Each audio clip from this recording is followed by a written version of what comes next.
Yes, hello everyone, welcome back to our YouTube channel R K dream academy.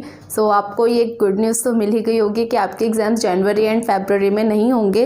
तो इस time period को आप एक बहुत बड़ी एडवांटेज की तरह लो। टाइम वेस्ट बिल्कुल भी मत करना, पढ़ाई में ही ध्यान लगाए रखना। ये मत सोचना है कि आपको और 2 महीनों का टाइम मिल गया, ये कब 2 महीने निकल जाएंगे आपको कुछ पता नहीं चलेगा। ठीक है, तो इस टाइम को आप बहुत एक एडवांटेज की तरह लेकर अपनी स्टडीज़ को और बेहतर करो।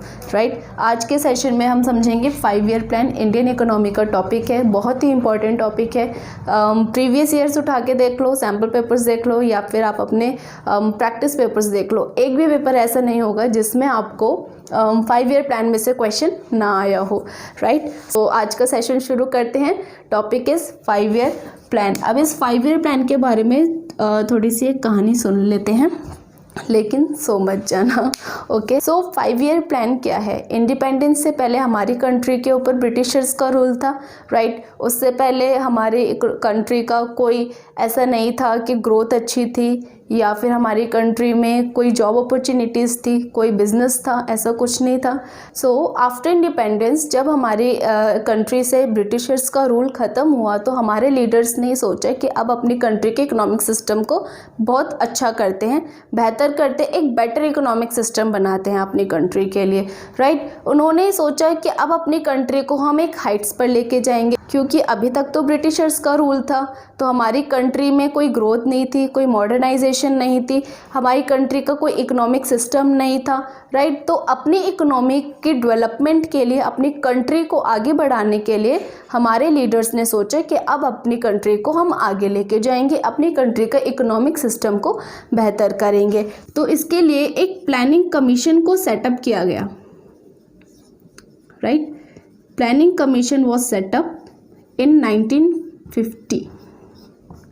1950 में प्लानिंग कमीशन को सेटअप किया गया था ताकि एक 5 ईयर प्लान लाया जा सके। ठीक है, 5 ईयर प्लान लाने के लिए जो हमारे लीडर्स ने सोचा था कि अपनी कंट्री का इकोनॉमिक सिस्टम को हम बेटर करेंगे, उसके लिए एक प्लानिंग कमीशन को सेटअप किया गया 1950 में, जिसके चेयरपर्सन कौन थे? Prime minister. Prime minister was the chairperson of this planning commission. Right, अब इस प्लानिंग कमीशन के साथ ही एक डिसीजन लिया गया 5 ईयर प्लान का।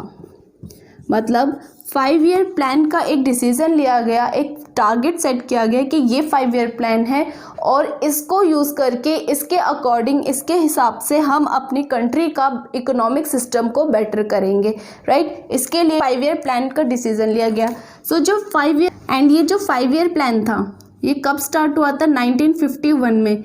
इस एक चीज़ में कंफ्यूज मत होना, प्लानिंग कमीशन 1950 में सेटअप हुई थी, लेकिन जो 5 ईयर प्लान की शुरुआत हुई थी वो 1951 से 56 तक थी। ठीक है, ये फर्स्ट प्लान था आपका। और अभी जो लेटेस्ट आपका 5 ईयर प्लान आया था, ये सिर्फ आपके नॉलेज के लिए 2012 में आया था, 2017 तक। ये आपका 12th प्लान था। ये आपके नॉलेज के लिए आपको एक चीज़ ऐड कर लो अपने वोकैब में। ठीक है, ये 5 ईयर प्लान को शुरू किया गया। अब इस प्लान के ना एक बात सोचो, जब भी आप कोई चीज़ प्लान करते हो या आपने अभी आपका मेन टारगेट क्या है? आपके बोर्ड एग्ज़ाम्स। आपको बोर्ड एग्ज़ाम्स के लिए अच्छी प्रिपरेशन करनी है, मेहनत करनी है, या प्लान कर रहे हो। प्लान किस लिए कर रहे हो? आपका क्या गोल है? आपको एक अच्छे कॉलेज में एडमिशन मिल जाए, आपके मनपसंद आपको सब्जेक्ट्स मिल जाए, अगर आपके मार्क्स अच्छे आ जाते हैं, ये आपका गोल है। राइट, अब इस 5 ईयर प्लान के भी ना कुछ गोल्स थे। गोल्स ऑफ 5 ईयर प्लान क्या गोल्स थे? वो देखिए, फर्स्ट गोल था growth, second was modernisation, third was self reliance and equity. ये 4 कुछ गोल्स थे 5 ईयर प्लान के कि हमें अपना 5 ईयर प्लान को पूरा करने के लिए, मतलब इकोनॉमिक सिस्टम को बेटर करने के लिए ये 4 गोल्स को पूरा करना पड़ेगा। ठीक है, growth, modernisation, self reliance and equity. अब इन चारों गोल्स को एक एक करके समझते हैं, बहुत इजी तरीके से समझेंगे और फिर आप एक अपनी बुक की रीडिंग करना, तो आपको कुछ भी डिफिकल्ट नहीं लगेगा, सिर्फ कहानियाँ ही चलेंगी और आपके दिमाग में अच्छे से ये चीज़ें बैठ। Goal of 5 year plan is growth. इसका मतलब क्या है? Increase in production capacity of country.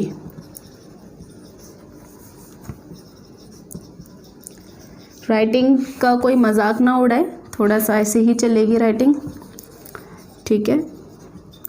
मतलब कि कंट्री में प्रोडक्शन कैपेसिटी बढ़े। फॉर एग्जांपल ये मार्कर है, इस मार्कर की जितनी ज़्यादा प्रोडक्शन होगी, जितनी ज़्यादा प्रोडक्शन यूनिट्स बनेंगी, उतनी ही ज़्यादा लोगों को जॉब अपॉर्चुनिटीज़ मिलेगी, ठीक है। लोगों को काम करने के मौका मिलेगा, काम करेंगे तो वो अर्न करेंगे, इसीलिए प्रोडक्शन कैपेसिटी को ज़्यादा होना चाहिए था। मतलब कि large stock of productive capacity और उसके साथ ही increase in services. Services increase in का मतलब क्या है? बैंकिंग की सर्विसेज हो, ट्रांसपोर्टेशन की सर्विसेज हो, एजुकेशन तो मस्ट है, एजुकेशन तो मोस्ट इम्पॉर्टेंट पार्ट है, राइट। तो ये ग्रोथ होनी बहुत ज़रूरी है। पहला गोल क्या था? ग्रोथ। अब एक और चीज़ देखो, जीडीपी। जीडीपी क्या है? आपने मैक्रो इकोनॉमिक्स में बहुत डिटेल में पढ़ा है, ग्रॉस डोमेस्टिक प्रोडक्ट, ठीक है। ये क्या है? इंडिकेटर है ऑफ इकोनॉमिक ग्रोथ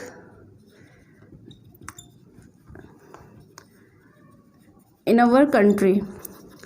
आप न्यूज़ में सुनते हो या आसपास के लोगों को बात करते हो, सुनते हो कि इस साल जीडीपी गिर गई, जीडीपी बढ़ गई, हमारी इकोनॉमी की जीडीपी गिर गई है, बढ़ गई है, इस तरह से आप सुनते ही रहते हो। Market value of all goods and services जो कि प्रोड्यूस्ड हुई है एक साल में, ठीक है।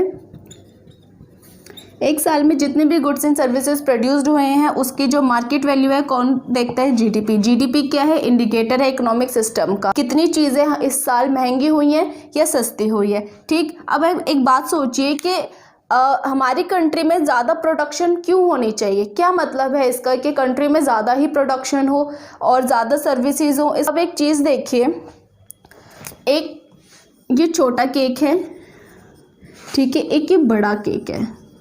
इस छोटे केक में से ज़्यादा कितने 5 से 10 लोग इसको ले सकते हैं, इसको एंजॉय करेंगे, खाएंगे। लेकिन जो ये बड़ा केक है इसमें से 20 से 25 लोग इसको खा सकते हैं, ठीक है। इसी तरह से in language of 5 year plan, 5 year plan में अगर आप देखो तो जितनी ज़्यादा प्रोडक्शन होगी उतनी ही ज़्यादा जॉब्स होंगी, जितनी ज़्यादा जॉब्स होंगी उतने ही ज़्यादा लोग काम करेंगे। जब लोग काम करेंगे तो फिर वो अर्न करेंगे मनी और फिर वो अपने लाइफस्टाइल को अच्छा कर सकते हैं। इसीलिए ज़रूरी है, पहला गोल क्या था 5 ईयर प्लान का, कि ग्रोथ होनी बहुत ज़रूरी है हमारी इकोनॉमिक सिस्टम में। Second is modernisation. मॉडर्नाइजेशन का मतलब एडॉप्शन ऑफ न्यू टेक्नोलॉजी। जब आप प्रोडक्शन कर रहे हो, ठीक है, जब प्रोडक्शन हो रही है हमारी कंट्री में वेरियस गुड्स एंड सर्विसेज की, तो प्रोड्यूसर्स को न्यू टेक्नोलॉजीज को अडॉप्ट करना चाहिए, ठीक है। Adoption of new technology, adoption of new technology is modernisation. मतलब कि पुरानी टेक्नोलॉजी या पुरानी टेक्निक्स को छोड़ के प्रोडक्शन करने के लिए नई टेक्नोलॉजी को अपनाना चाहिए, ये मॉडर्नाइजेशन है, ठीक है। क्या होता था, फार्मर्स फार्मिंग करने के लिए बैलगाड़ी को यूज़ करते थे। अब इक्विपमेंट्स आ गए हैं, पहले के टेक्निक्स को छोड़ के न्यू टेक्निक्स अब फार्मिंग के लिए अपनाई जा रही हैं। तो इससे क्या होता है, प्रोडक्शन बहुत ज़्यादा होता है, ईजिली हो जाता है। तो न्यू टेक्नोलॉजी को अडॉप्ट किया है फार्मर्स ने। इसी तरह से यही मॉडर्नाइजेशन है, एडॉप्शन ऑफ न्यू टेक्नोलॉजी। अब एक बात और सोचो, सिर्फ टेक्नोलॉजी को अडॉप्ट करना ही मॉडर्नाइजेशन नहीं है, आपकी थिंकिंग में वेरिएशन लाना, आपका सोसाइटी को लेके आउटलुक चेंज होना, ये भी एक मॉडर्नाइजेशन है। मतलब कि आप ये नहीं कह सकते कि जो वीमेंस हैं वो सिर्फ हाउस होल्ड कोर्स के लिए ही बनी हैं, वो बाहर नहीं जा सकती हैं, वो सिर्फ घर का ही काम करेंगी, बाहर जाके जॉब नहीं करेंगी, बाहर जाके काम नहीं कर सकती, ये गलत है। This is not modernisation. तो एक मॉडर्नाइजेशन को अडॉप्ट करना था, ये भी एक 5 ईयर प्लान का गोल था कि अडॉप्ट करो मॉडर्नाइजेशन, न्यू टेक्नोलॉजीज़ को अडॉप्ट करो, change thinking and social outlook of society. Society को देखने का अपना नज़रिया बदलना होगा, राइट। ये भी एक मॉडर्नाइजेशन का पार्ट था। Giving equal rights to women,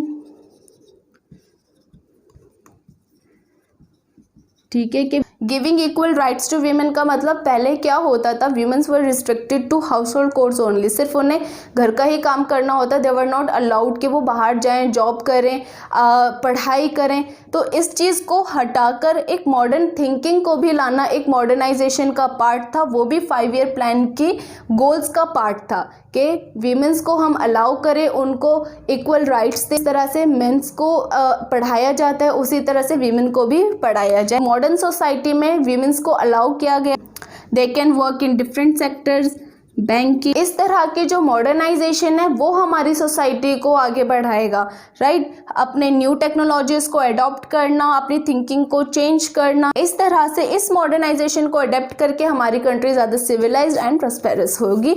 तो ये सेकेंड गोल था हमारे 5 ईयर प्लान का। अब हम थर्ड पर आते हैं, that is self reliance. Third is self reliance. Self reliance का मतलब है हमारी कंट्री में जो भी गुड्स प्रोड्यूस हो सकते हैं हम उन्हें अपनी कंट्री में ही प्रोड्यूस करें, बाहर की कंट्री पे डिपेंडेंट ना रहें। मोस्टली फूड के लिए हम बाहर की कंट्री पे डिपेंडेंट ना रहे, अपनी ही कंट्री में प्रोड्यूस करें, अपनी ही कंट्री में उसको सेल करें, अपनी ही कंट्री का फ़ायदा करें। इम्पोर्ट सिस्टम को अवॉइड करना ही सेल्फ रिलायंस है, ठीक है। Avoidance of import system. अब इससे क्या हुआ था, सबसे पहली बात तो कि हम दूसरी कंट्री पे जो डिपेंडेंट रहते थे वो ख़त्म हुआ था, ठीक है। Removal of dependency on other countries, दूसरी कंट्रीज पर अब हम डिपेंडेंट नहीं रह रहे थे।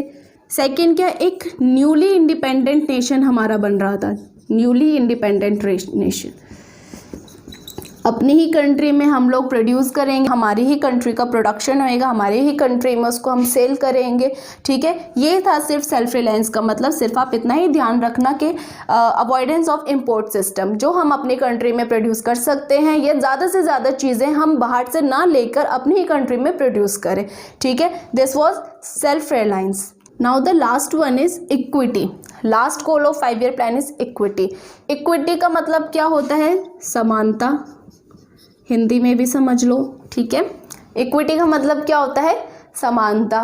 मतलब कि जो आपने अभी इससे पहले के गोल्स पढ़े, चाहे वो ग्रोथ है या फिर मॉडर्नाइजेशन या फिर सेल्फ रिलायंस, जब तक कि इन तीनों में इक्विटी नहीं होगी, जब तक कि ये दोनों ही कैटेगरी के लोगों में नहीं पहुंचेगा, रिच एंड पुअर, तब तक 5 ईयर प्लान सक्सेसफुल नहीं कहलाएगा। कि ऐसा नहीं होना चाहिए कि सिर्फ रिच पीपल के पास ही ये सारी फैसिलिटीज़ जाएं और जो पुअर पीपल हैं उनके पास कोई फैसिलिटी ना हो। एक इक्विटी होनी चाहिए, ऐसा नहीं होनी चाहिए only rich people are enjoying the एक बेटर इकोनॉमिक सिस्टम और पुअर लोग जो हैं उनके पास कोई भी फैसिलिटी नहीं है, ऐसा बिल्कुल नहीं होना चाहिए। Apart from growth, modernisation, self reliance, each and every person of the country should enjoy all the facilities which are provided by the government, चाहे वो फूड हो, चाहे वो शेल्टर हो, वाटर हो, हर किसी को मिलना चाहिए। एक इक्विटी होनी चाहिए हर डिसीजन में। फॉर एग्जांपल अभी आपने देखा था जब 2014 में डिमोनेटाइजेशन हुआ था, तब क्या इक्विटी थी? क्या ऐसा था कि जो गरीब लोग हैं वो घर में आराम से बैठे हों, उनके नोट्स चेंज हो गए हों, उनकी करेंसी चेंज हो गई हो, लेकिन जो रिच पीपल हैं वो लाइंस में लगे हों? ऐसा बिल्कुल नहीं था ना, क्योंकि उस वक्त इक्विटी नहीं थी। इक्विटी होना बहुत इंपॉर्टेंट है। ऐसा नहीं होना चाहिए कि सिर्फ जो रिच पीपल हैं वो ही सारे राइट्स को एंजॉय करें और जो पुअर पीपल हैं उनके पास राइट्स तो हैं, they are not enjoying their rights. ऐसा नहीं होना चाहिए, राइट। आपने उस टाइम पे भी देखा था कि जो पुअर थे वो ही क्या कर रहे थे, सुसाइड कर रहे थे, लेकिन जो रिच पीपल थे उनके नोट्स आराम से चेंज हो रहे थे, उन्हें हमने लाइन में लगे हुए नहीं देखा था। किसी भी BMW वाले बंदे को हमने लाइन में लगे हुए नहीं देखा था, बिकॉज इक्विटी नहीं है।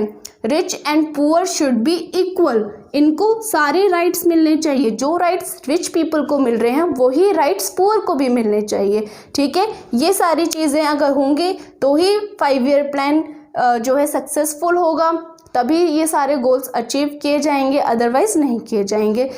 तो ये एक छोटी सी कहानी थी 5 ईयर प्लान की, जो शायद थोड़ी बड़ी हो गई है। एक बार क्विक रिवीजन कर लेते हैं 2 मिनट में। क्या गोल्स थे 5 ईयर प्लान के? पहला था ग्रोथ, मतलब कि ज़्यादा प्रोडक्शन कैपेसिटी हो। जितनी ज़्यादा प्रोडक्शन होगी, जितनी ज़्यादा सर्विसेज होंगी, उतने ही ज़्यादा हमारी इकोनॉमिक सिस्टम बेटर होएगी। सेकंड वाज मॉडर्नाइजेशन, सिर्फ एडॉप्शन ऑफ न्यू टेक्नोलॉजी ही मॉडर्नाइजेशन नहीं है। आपकी थिंकिंग अच्छी होनी चाहिए, आपके सोसाइटी की तरफ देखने का नज़रिया अच्छा होना चाहिए, वीमेंस को इक्वल राइट्स देने चाहिए, this is modernisation. Third is self reliance, मतलब बाहर की कंट्री पर जो हमारी डिपेंडेंसी है, जो हम कुछ चीज़ों के लिए पूरी तरह से बाहर की कंट्री पर डिपेंडेंट हैं, वो नहीं होना चाहिए। हमें अपनी ही कंट्री में सारे रिसोर्सेज अवेलेबल होने चाहिए और अपनी ही कंट्री में हमें अपने गुड्स प्रोड्यूस करने चाहिए। फोर्थ इज़ इक्विटी, एक समानता होनी चाहिए और इक्वल राइट्स मिलने चाहिए। Rich and poor should be equal, right. So ये थी आज की कहानी। आज का सेशन ओवर करते हैं। अगर आपको आज का सेशन पसंद आया है तो वीडियो को लाइक करिए, शेयर करिए अपने फ्रेंड्स के साथ, जल्द से जल्द 1000 मेंबर्स पूरे करवाइए हमारे चैनल के, राइट। और पढ़ते रहिए, कोई भी डाउट हो तो ज़रूर पूछिए। ऐसे ही अपना इंटरेस्ट बनाए रखो। वीडियो पे कमेंट ज़रूर करना, नए हो तो चैनल को सब्सक्राइब ज़रूर करना, प्लस बेल आइकन को ज़रूर प्रेस करना। मिलते हैं नेक्स्ट सेशन में, तब तक के लिए बाय बाय, टेक केयर।